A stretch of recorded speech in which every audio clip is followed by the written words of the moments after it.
বন্ধুরা তোমরা যে ভিডিওটা ভালো করে দেখো, তারপর আমরা এর ফানি কমেন্ট করব। আমি সায়া ব্লাউজ পরে রয়েছে, এটা ইগনোর করে যাও বিকজ আমি শাড়ি পরবো।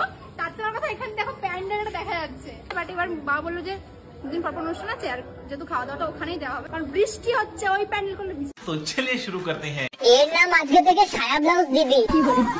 পারিবারিক শিক্ষার অভাব কাকে বলে সেটা তোকে দেখলেই বোঝা যায়। শাড়ি পরার পরেও ভিডিওটা বানানো যেত, কিন্তু ভিউজটা বাড়ানোর জন্য এই পদক্ষেপটা নেওয়া।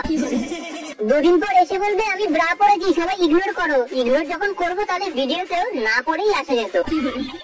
এদের কাছে সায়া ব্লাউজ পরে ভিডিও বানানোটা কোনো ব্যাপার না। ভিডিওটার মেন উদ্দেশ্য ছিল সায়া ব্লাউজ পরে দেখানো, প্যান্ডেল নয়।